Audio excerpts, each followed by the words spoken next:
Hello, and welcome to the History of Biology podcast. Episode 1: Like colts kick out the mother. In the last episode I said that the next one will be on Theophrastus, but after further research I came to a conclusion that I jumped the gun on this. We need to talk about Aristotle some more, because from my perspective, when I try to read up on his predecessors and successors, he starts to appear like a planet on a time-lapse that bends the spacetime with its gravity in all directions. And at the core of that planet is his methodology, also called the organon. It is evident that for Aristotle his methodology was universal and applicable to every domain of knowledge. As such, even though we are interested primarily in his biology, to divorce it from his philosophy would be disingenuous. That applies equally to the historic and to the biological parts of this episode. We have to look at the progression of his philosophical work to understand his biology fully. Let's set the scene. Aristotle arrived in Athens in 367 BC during the Archonship of Polyzelus, or in 368 during the Archonship of Nassigenes, according to different sources. At that time, he was either 17 or 18. Side note: Archon was a Greek term for the person taking office in government. They refer specifically to people in the office of Archon Eponymus, who were the members of the elite of Athens who were selected to serve as the leader of the city within the democratic system for a one-year term.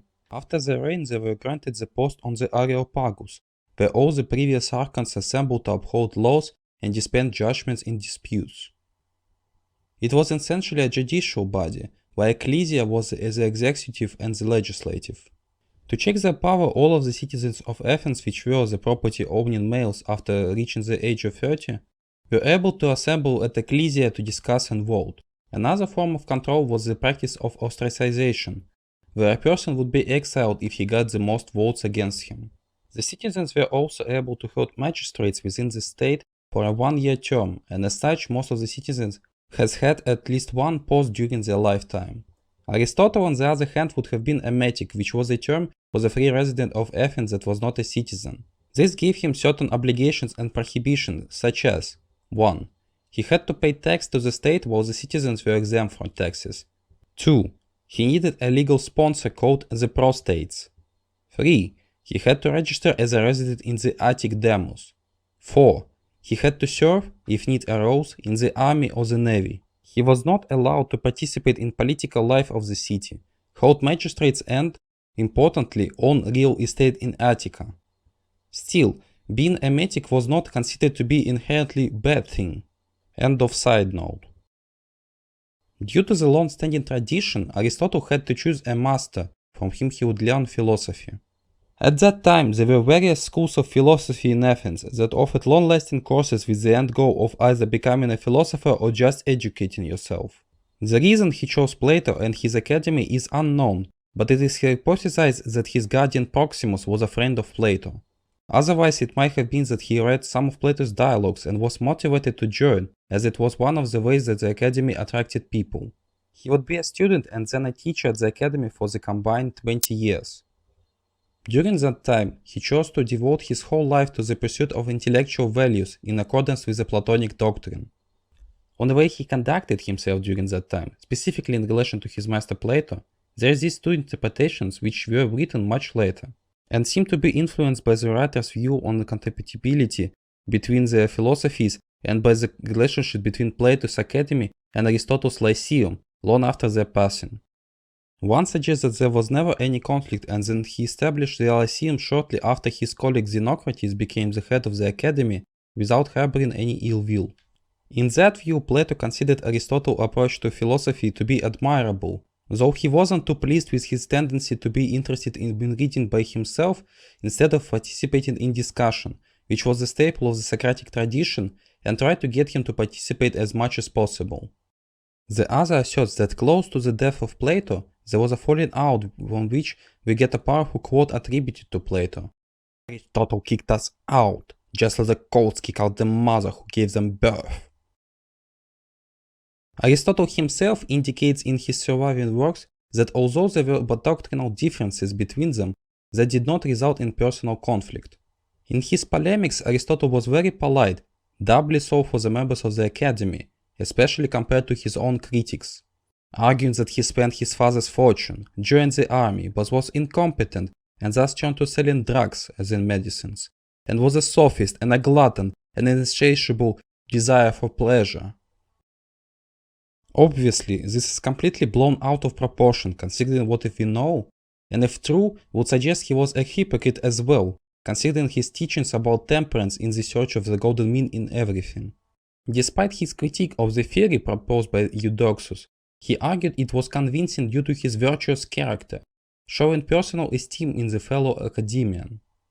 This might indicate that in the Academy there existed a spiritual community between the members together with a commitment to independent research, and that it would carry on to the Lyceum, seeing how Theophrastus would criticize Aristotle's theology and his theory of the acting intellect, and then his own pupil, Dicarchus, would reject the idea that intellectual life was superior to political life, which was an affront to one of the main principles of the Lyceum set by Aristotle. Even still, there seemed to be no personal conflict born out of it. Ironically, the fact that the predominance of intellectual life over other pursuits was questioned without sparking major conflicts suggests a healthy environment for practicing said intellectual life.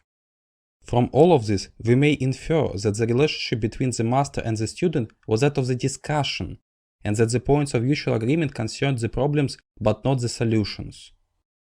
This approach appears to some authors from which I source my research to be something that would disappear and be replaced by the strict dogma or attacks ad hominem and not return to that state fully even today. I tend to agree with them to some extent.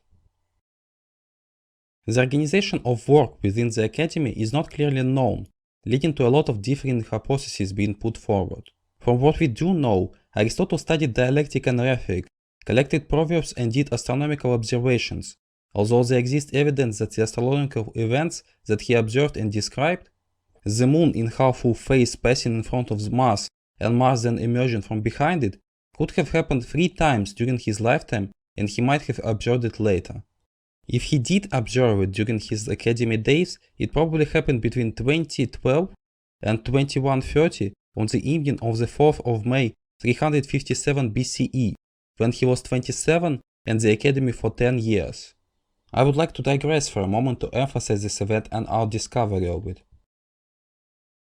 For that period of time, we are almost certain that we know where and what a person who was born 2400 years ago was doing. We even know why he was doing it and what he thought about it afterwards. This understanding came from the crosstalks between the historians and the astronomers, which is not a unique occurrence. At the current state, we are capable of tracing back most of the astronomical events that were observed by ancient people with shocking accuracy. It's like a cuckoo clock that chimed and alerted the criminal and the witnesses at a precise time in a mystery novel, as in a clue. There are limitations, of course. If an event occurs several times within the lifetime of the person, like with Aristotle, and there is no way to cross-reference the other historical events in his life, to narrow it down, we can't really know for certain. Still, it is possible that he observes it multiple times, and as such, instead of confusion, we get 2 or 3 times when we know what he was doing at a very specific time. Returning to his activities at the Academy, Aristotle appears to have been very interested in written records during his studies. Plato himself allegedly said, "Let's go to the house of the reader," and "The mind is absent, the audience is deaf." The mind being a nickname given to Aristotle. This implies that the relationship between them was that of a professor and his favorite student that often skipped his lectures to read by himself at home. Sounds very relatable if you ask me. My professors often had a student or two with whom they hit it off during the course, and they were disappointed if they didn't show up for some reason. This bookishness would continue going forward, and he would become very data-driven, especially concerning the writings of the previous scholars, and the folklore of the form of proverbs and drinking songs that he sometimes references in his works, as well as the contemporary accounts from both notables and the common folk. Thus, he tried to achieve the understanding of the worldview that existed at that time, and all levels and all subjects that were available to him. Here's his own words on that subject from Metaphysics. Quote, "The theoretical study of the truth is in a way difficult and in a way easy. An indication of this is the fact that nobody is able to reach the truth satisfactorily, nor completely misses it. But each one says something true about nature, and while individually they contribute nothing, or not much, to the truth, from the conjunction of all we might get a considerable amount. Who could fail to hit the doors, as the Frober's goals? End quote. That tendency to read various books and talk to people from different backgrounds along with him moving to different places is probably connected to his wide range of interests and expertise in his attempt to cross-reference enough to be able to synthesize a generalized system of systems that would be capable enough to process all of the data that he acquired and incorporate new data that will expand and correct our understanding of the world. To jump ahead a little bit, it would take a bit less than 2 millennia for this to come to fruition, and during that time the perception of his contribution of the process would be so distorted that it would be sometimes framed as being established in opposition to him and his scholastic followers, which is somewhat ironic. Despite him physically dying, his heroic legend, at first being praised as a beam of light in the fog of ignorance that covered the world, survived long enough to become a villainous presence that stunted the growth of the thought. What would disappoint him a lot, probably the most, would be, however, not that he was considered a bad influence, but that in almost 2000 years since he was born, he would appear to be essentially the only person of that magnitude of insight to have lived on this planet. Even if we consider that most of his understanding of physics, for example, was disproved one subject at a time by physicists, and that those physicists would be considered polymaths today with a wide range of interest, so that they probably knew all of the conclusions that Aristotle has made, they still did not move the needle in that many subjects at once. Of course, this historic trend of researchers specializing into more and more specific fields of study with only the basic image of the whole picture is forced by the increase in the amount of information that is necessary to operate in the field of effectively and other social and economic factors. To become the modern equivalent of Aristotle, that is a polymath with a current level of expertise in the fields of physics, biology, astrology, sociology, political science, philosophy, psychology, theater, poetics, and even more, is practically impossible because that would take so much time and energy. Even if you can pull it off somehow, when you achieve it, you won't be able to contribute much because you will be very old at that point, and about half of your knowledge that you started with will be outdated. Some would consider it to be a good thing because it prevents Plato's concept of a philosopher king with a complete authority over everything, or even a council of 10 such people from being a viable way to control society, even in a relatively small nation, or even just in a department of science with disregard to any non-authorized initiative from below. Unfortunately, in practice, there were and still are influential leaders who claim to be able to, if not achieve this level of understanding of the world, then at least be able to take up any field of study and become an expert in a month or so, with some arcane techniques that came with the vast experience and or raw talent that they possess. What they really possess in most cases is a substantial material and social capital being available early on, so that they expand through their undeniably genuine talent in the management of human resources and maybe some talent in some other thing in which they can compete with the experts on that realm. In everything else, they give themselves the authority to make the fun of decision by leveraging the success in other fields and a claim to the understanding of the bigger picture that might suggest that something unreasonable within the scope of the subject makes sense when it all comes together. Needless to say, this environment is inherently unstable because its leader makes big mistakes. There is no one to stop him until the damage is clearly visible to all, and it affects almost everything in some shape or form, and so the way to mitigate it everywhere is unclear. And also because all of this hinges on the leader and not the institutions that he built up, and so after his departure, or at best the departure of his direct successor, if he was sufficiently prepared in advance, the whole system either collapses or transforms into something else, usually with much less ambition and a smaller scope. The general development unfortunately did come to pass in both the Plato's Academy and the Aristotle's Lyceum, although there were many other external factors that could be the main reason for this. Nevertheless, there was a period of time during which the founders were present and active, and that produced unprecedented amounts of scholarly work on a variety of subjects. During his time at the Academy, Aristotle wasn't alone in his empirical study of the world. One of the more interesting sources of evidence for this comes from the surviving reference to the comedy written by the Epictetus, in which the students of the Academy struggled to categorize the squash among the other vegetables, as it was only relatively recently introduced to Greece at that time. This image appears to be in conflict with the alleged indifference to all empirical knowledge and complete reliance on reason that it ascribed to the Academy.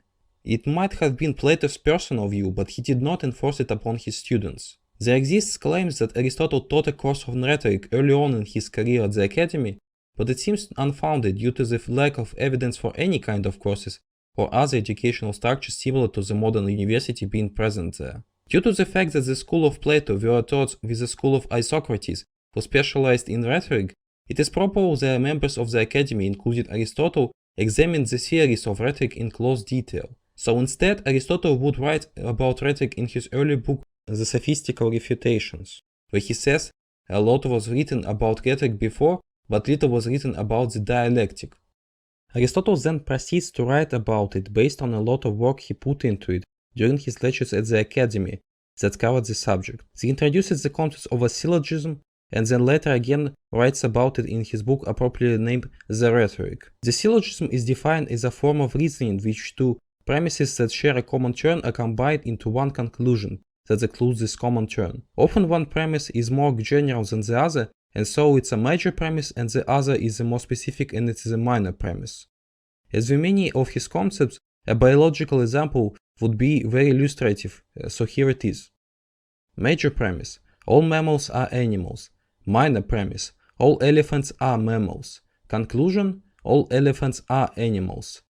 Hopefully this example also shows how this kind of thinking is necessary to create our modern taxonomy, in which skipping a couple steps in between that were added later for convenience, both Asian and African elephants are indeed the members of the family Elephantidae, which is inside the class Mammalia, which is itself inside the kingdom of Animalia. Thus, both Asian and African elephants are members of the kingdom Animalia, and the necessary hierarchy is preserved. Returning to the chronological history. In 348 BCE, the Philip of Macedon conquers Olynthus, the city in northern Greece. In 347 BCE, the anti-Macedonian party took control of the city of Athens, and that same year Plato died, and the leadership of the Academy went to his alleged cousin Speusippus. In the same year, Aristotle learned to live with the Hermias of the tyrant of Attarneus for 3 years. Although some suggest that Aristotle left because of the doctrinal disputes with the new leader, the large degree of freedom from the doctrine which was practiced at the Academy suggests that it is more likely that his departure was motivated by the external factors. One source suggests that he was accompanied by another member of the Academy and the future head of the Academy, Xenocrates. The reason he chose to go to the Attarneus might be because his caretaker Proximus was born there, and so Aristotle might have had some personal ties to the place. The connection to Proximus appears to be a common explanation for many of Aristotle's decisions in life, it seems. The period of life of Aristotle is less documented than the others, and so we can't really know for certain what he was doing during that time. And to briefly introduce his host, Hermias of Attarneus was a very known and controversial figure in his time due to him being involved in Persian-Greek relations at that time. It is said that he was a eunuch and a former slave that quarreled with his master and eventually took power when he died. He had ties with the Academy, and there was a small chapter of it in Athens where the members were trying to turn the political structures of Plato into practice.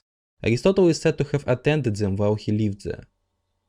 It appears that Aristotle had a very good relationship with Hermias, judging by the fact that Aristotle erected a monument to him in Delphi after his passing, and wrote the hymn to Hermias, that some scholars theorize was read aloud before every meal for years to come. They also theorize that such worship was the excuse that was used to charge Aristotle with impiety in the future. Aristotle also took Pythias, a relative of Hermias, as a wife with the tyrant's blessings. During that time, he started his biological work, which is evidenced by the fact that many of the specimens that he describes are present and sometimes indigenous to the places that he would visit during that time. He is most accurate when basing the descriptions on his own observations and on the written sources, like with the crocodile, where the description is borrowed from Herodotus wholesale and is very inaccurate. Around 344 BCE, Hermias was deposed and Aristotle moved to the Isle of Lesbos, where he most likely met Theophrastus. Let's pivot from the chronological account of Aristotle's intellectual life until the next episode, and instead jump ahead to formally introduce his successor in his intellectual life. Here's a brief introduction written by me for another project. Quote, Theophrastus was a Greek philosopher and naturalist who lived in the 4th century BCE. He was a student of Aristotle and is often referred to as the father of botany. He made extensive contributions to the field of botany, including the development of the first systematic classification of plants and the first comprehensive study of the anatomy and physiology of plants. In his book Enquiry into Plants, Theophrastus classifies plants into trees, shrubs, and herbs. Another further divided them based on their leaves, stems, and other physical characteristics. He also describes the characteristics and uses of over 500 different plant species, making him one of the first people to attempt to catalog the plant kingdom. Theophrastus also studied plant physiology, including the growth and reproduction of plants. He recognized the role of seeds in reproduction and discussed the importance of the soil and environment in determining the health and growth of the plants. He was the first to describe the process of photosynthesis, which he called the greening of the leaves. In addition to his contributions to botany, Theophrastus was also an early advocate for the scientific method, advocating for observation and experimentation as a basis for understanding the natural world. His works were highly influential as the development of botany as a scientific discipline, and his ideas and methods continue to be studied and applied today. End quote.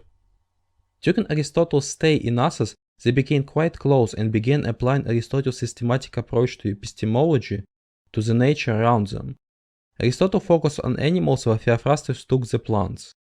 Ironically, the father of biology right at the beginning established a trend by favoring the specific section of biology that is still all the rage in our time, the marine biology. Jumping even further from the chronological approach to history to the Plato-esque space of ideas, let's discuss their findings and theories in a broader context of the history of biological thought. You might consider it a preview for the rest of the series going forward. The Greeks did not see the concept of time as change, and instead saw the world as either eternal or cyclically changing, but always returning to the same beginning. Despite the great advancement in natural science and philosophy, the Greeks did not recognize the biological integrity of each species. The word for species, eidos, and genus, genos, were often used interchangeably, with the primary use of these terms being in discussions of logic rather than biology. This led to a lack of distinction between species and genera in the biological writings of Aristotle and Theophrastus. Additionally, their belief in a perfect cosmos and essentialism also hindered their ability to think on evolution. Despite these obstacles, Aristotle did lay the foundation for evolutionary biology by founding natural history and discovering a gradation in living nature. Aristotle, who was an excellent observer and the first to see a gradation in living nature, believes that the natural order was eternal and unchanging. He saw well-defined species as fixed and unchanging, with continuity in nature but not evolution. This view was in stark contrast to the idea of evolution. It was incompatible with the concept of variation of change. Despite his great influence in the next 2000 years, Aristotle was not an evolutionist, and his anti-evolutionary position had a decisive impact on the developments of biology during that period. Aristotle's belief in an essentially perfect world precluded any belief in evolution.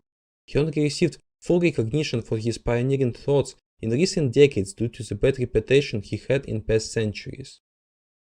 The bad reputation was due to the fact that Thomists adopted him as the authoritative philosopher, and when scholasticism came into disrepute, Aristotle automatically shared in the eclipse.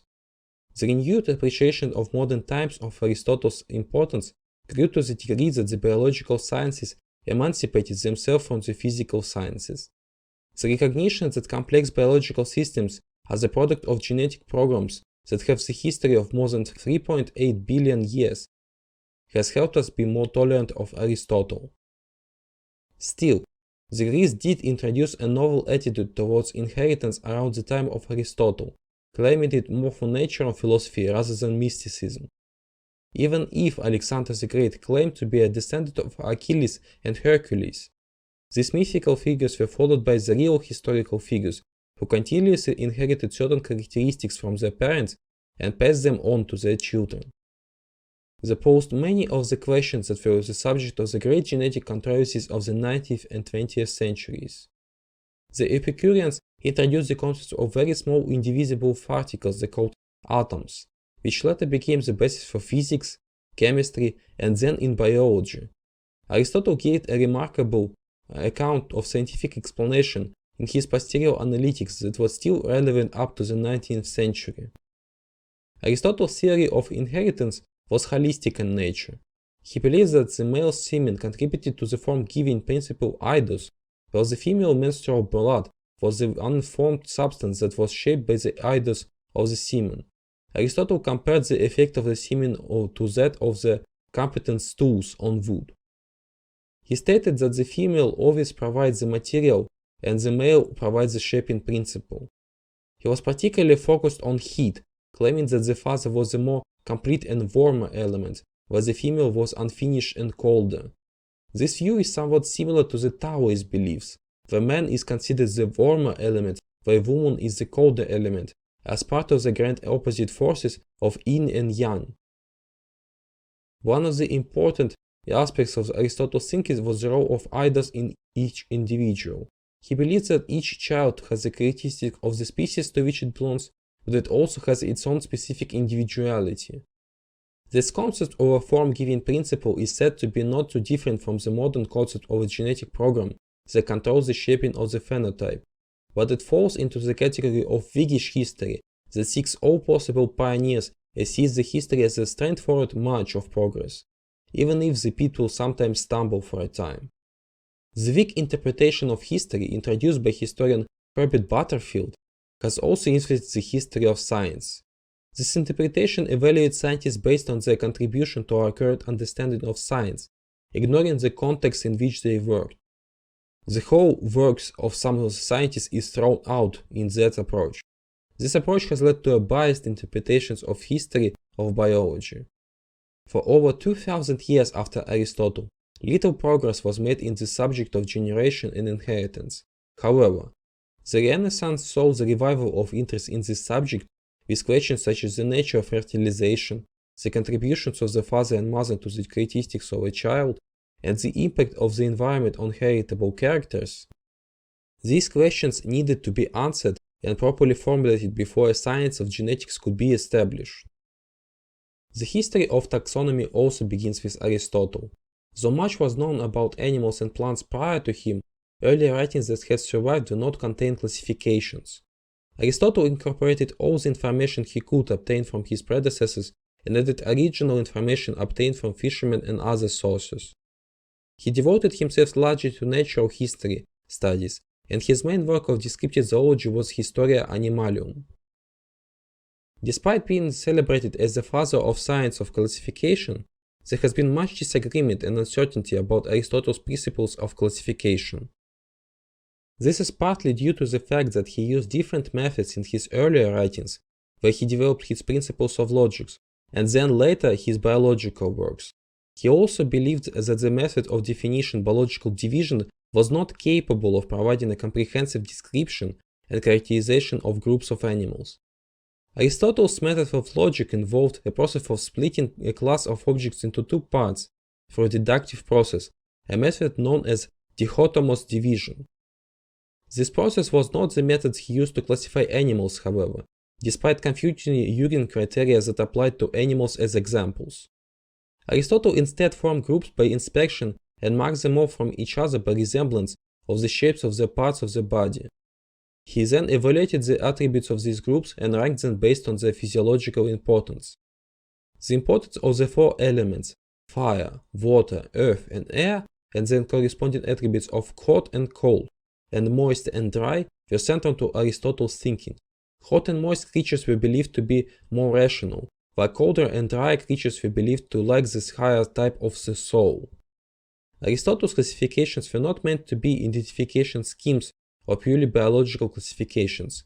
They were influenced by his speculative ideas about physiology and his scale of values for different physiological functions. Thus, understanding Aristotle's taxonomy requires a deep appreciation of his philosophy and his belief about the natural world, which is why I attempt to present them in a unified system. It is also important to consider that Aristotle and Theophrastus were limited by their knowledge of the local flora and fauna. Even Charles Darwin needed to visit the Galapagos Islands, among a myriad other inspirations, to formulate his theory of evolution. Despite the fact that his method and principles have been challenged, Aristotle's contributions to the field of taxonomy have been immense, including the recognition of two kingdoms of organisms, Plantae and Animalia. Aristotle, as previously mentioned, was particularly interested in the classification of animals and made an attempt to divide them into different categories based on their physical characteristics. Although he recognized that some characteristics were more useful in delimiting groups than others, he failed to make terminological distinction between different levels of categories. Aristotle also divided the world of animals into two groups, those with red blood and those without. He seemed to borrow it from Democritus. He recognized that there were no clear boundaries between the groups and that it was impossible to determine exactly where each species would fall.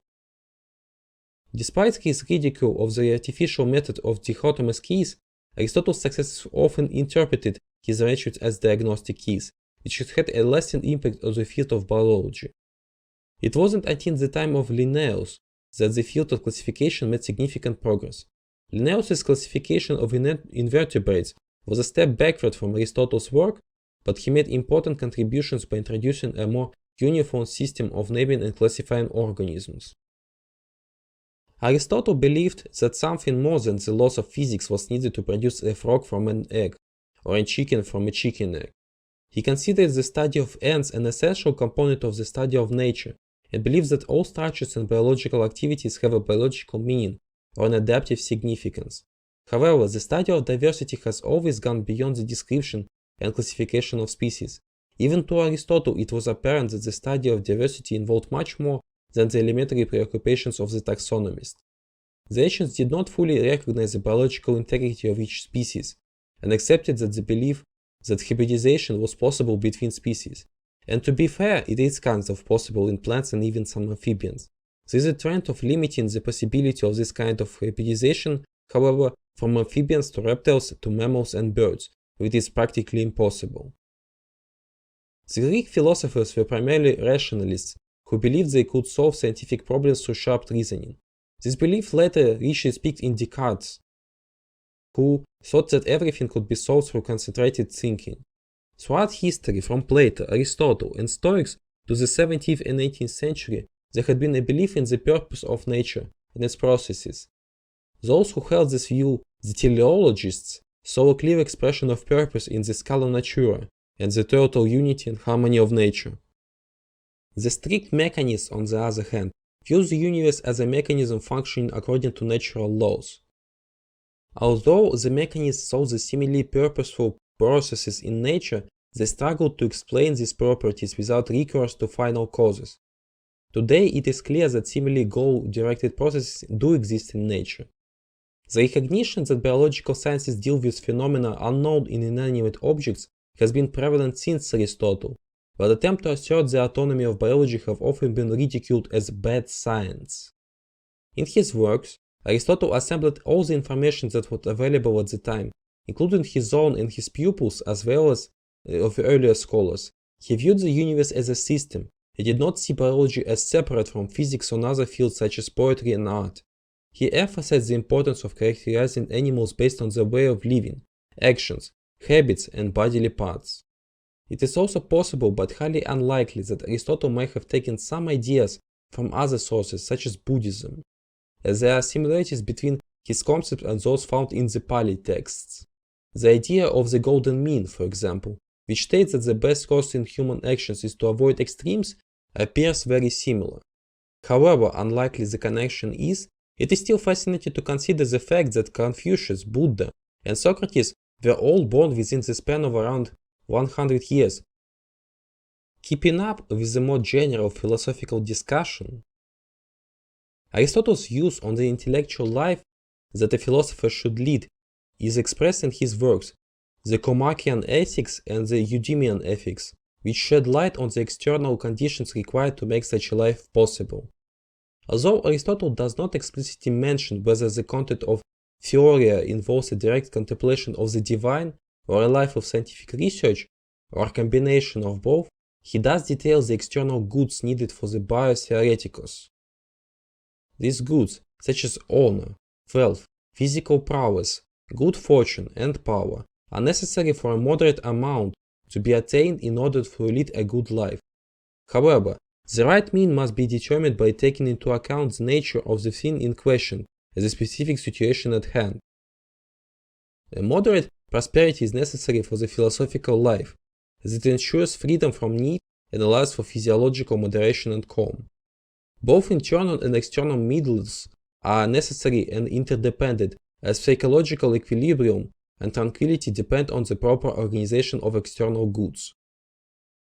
The theoretical life is more self-sufficient compared to other types of happy lives, as it requires only a moderate function, and not the access to wealth, respect and power that politician requires. In contrast, the politician's life is marked by uncertainty, worry, and the lack of tranquility. If I were allowed a bit of Whiggism in conclusion to this episode, Aristotle's belief in something more than the laws of physics was needed to produce a complex biological systems is a reflection of his modern thinking. He postulated a teleonomic principle called eidos, which performs the same role as the genetic program of the modern biologist. His why questions have played an important heuristic role in the history of biology, and his work continues to inspire and influence the scientific community. The appreciation of Aristotle's importance in modern times is a testament to his pioneering thoughts and originality in the field of biology.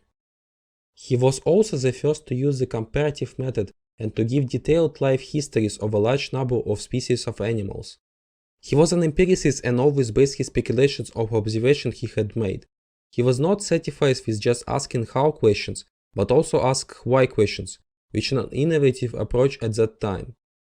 The Renaissance marked a new era in the study of natural history and anatomy, as the influence of travel and exploration exposed the world to the incredible diversity of animal and plant life. This newfound recognition led to the publication of encyclopedic natural histories, mostly based on or in response to Aristotle's work, as well as in more specialized works by naturalists devoted to studying the wonders of nature's diversity. Classification has always been at the forefront of the study of living organisms.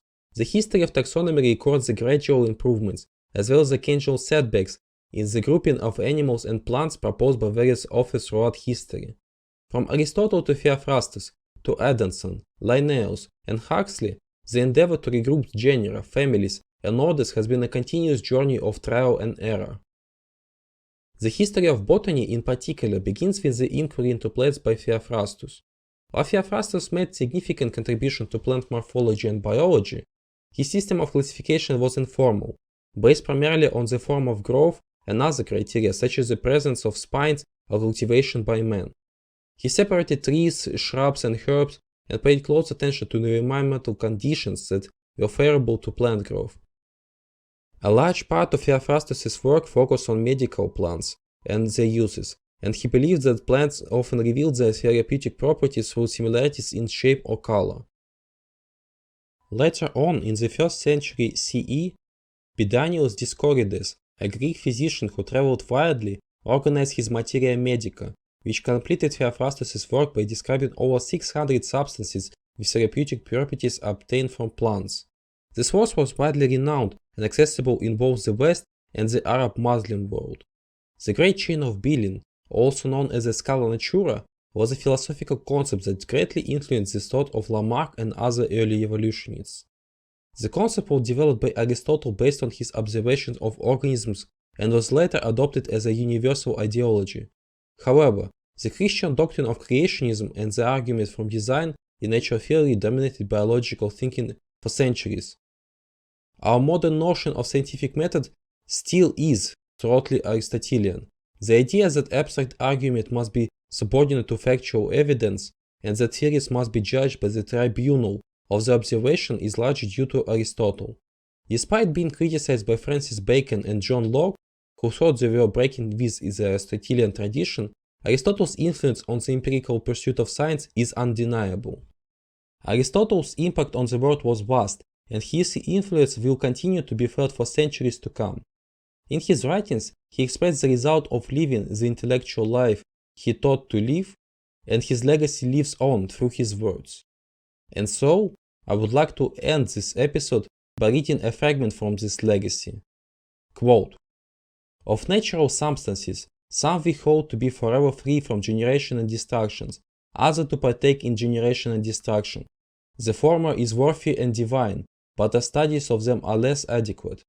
But about the perishable substances, plants and animals, we are much better off with regard to knowledge, because we are brought up among them. Each of the two sorts of substances gives pleasure." End quote. That's it for today's episode of the History of Biology podcast.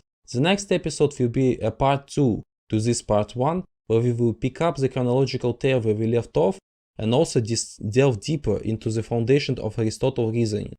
I must admit I predictably bit off a bit more than I could chew, and so the planned third episode will now be the fourth. I also somewhat settled on a monthly release schedule for the 5th of each month. Hopefully I can maintain it and maybe even shorten it in the future when I get the hang of the process. Don't forget to subscribe and share our podcast with friends who are interested in learning about the history of science. And remember, there can be no culture without nature. Thank you for listening.